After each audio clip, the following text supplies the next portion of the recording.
यहाँ पे लिखा है जो दुष्ट से कहता है तू निर्दोष है। हिब्रू बाइबल में लिखा है जो दुष्ट से कहता है कि तू धर्मी है, जो विकेड को कहता है कि तू राइचस है, उसको तो हर समाज के लोग श्राप देते और जाति जाति के लोग धमकी देते हैं। अब ये वर्ष तो ऐसा है कि इसके ऊपर कोई भी कमेंट्री देना की भी जरूरत नहीं है, क्योंकि आज हमारे जो कई सारे प्रचारक हैं, पादरी हैं, वो भी इसी काम में लगे हुए हैं कि वो दुष्ट को कहते हैं कि आप तो धर्मी हो। इतना मीठा बोलते हैं, इतना मीठा बोलते हैं, इतना मीठा बोलते हैं, मुझको तो ऐसा लगता है कि इन सबको डायबिटीज होगी, क्योंकि वो इतना मीठा बोलते हैं। कई सारे प्रचारक ऐसे हैं, पादरी ऐसे हैं जो कहते हैं कि हमको मीठा ही बोलना है, हम कड़वा बोल ही नहीं सकते हैं, उनकी हैबिट ही ऐसी है, इतना मीठा बोलते हैं। तो ऐसे लोगों को यहाँ पर सुलेमान ने चापलूस की संज्ञा दी है। जो सेजेस भी इस बात को कहते हैं कि सेजेस की शिक्षा रही है हजारों सालों से कि जो चापलूस होता है उसके जीवन में परमेश्वर की डिवाइन प्रेजेंस होती ही नहीं। चापलूस के जीवन में परमेश्वर की डिवाइन प्रेजेंस होती ही नहीं है, क्योंकि वो दुष्ट को कहता है कि तू धर्मी है।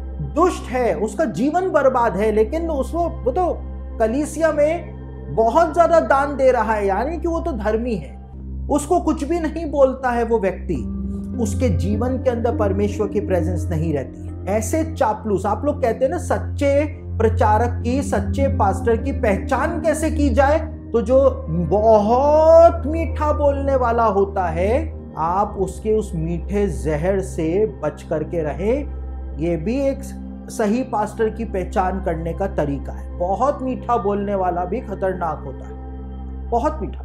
आज लोग कहते हैं आप पाप कर रहे हैं, कोई बात नहीं, परमेश्वर हर एक चीज को जानता है, वो आपको क्षमा करेगा। ब्रदर सिस्टर, आपको क्षमा करेगा। ऐसा नहीं है, बाइबल में लिखा है पाप करोगे दंड मिलेगा, पाप करोगे दंड मिलेगा, अच्छा काम करोगे रिवॉर्ड मिलेगा। अब परमेश्वर के यूनिवर्सल कानून यीशु मसीह के लिए नहीं बदले तो हमारे लिए बदल जाएंगे क्या?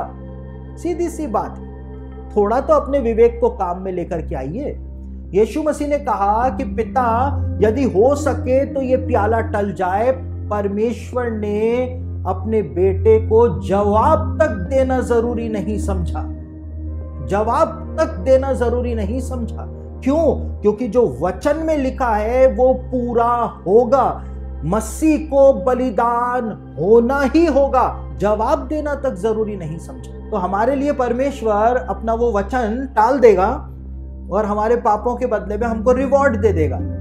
यही तो आज सिखाया जा रहा है और इसीलिए दुष्टता बढ़ती चली जा रही है। परंतु जो लोग दुष्ट को डांटते हैं उनका भला होता है और उत्तम से उत्तम आशीर्वाद उनके ऊपर आता है। अब ऐसे प्रचारक हैं, ऐसे पास्टर हैं जो बहुत फटकार लगाते हैं, बहुत डांट लगाते हैं, बात बात में डांट लगाते हैं, तो वो परमेश्वर का काम करते हैं। सही पास्टर, सही प्रचारक और गलत प्रचारक की पहचान यहां पर हमको पता चल रही है नीति वचन में। कैसे पता चल रही है? जो बहुत मीठा चापलूस है वो गलत है, और जो डांट लगाने वाला, कड़वी कड़वी बातें बोलने वाला है वो सही है। साथ ही वो बहुत आशीष पाता है। जो डांट लगाने वाला होता है शिक्षक, वो बहुत आशीष परमेश्वर से पाता है। जो सेजेस कहते हैं, और यहां पर भी लिखा है उत्तम से उत्तम आशीर्वाद उस पर आता है।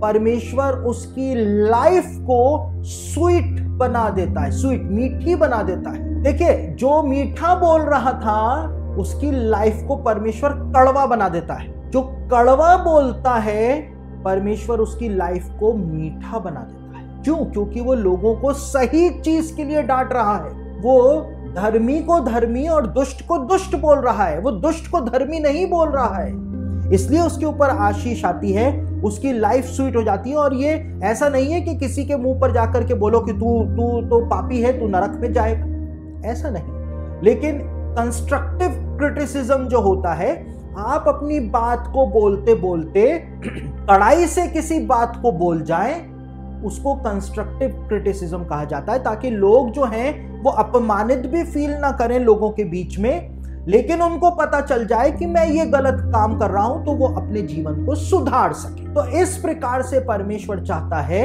कि परमेश्वर की ओर से लोगों को डांटा जाए ताकि वो सही मार्ग के ऊपर आ सके।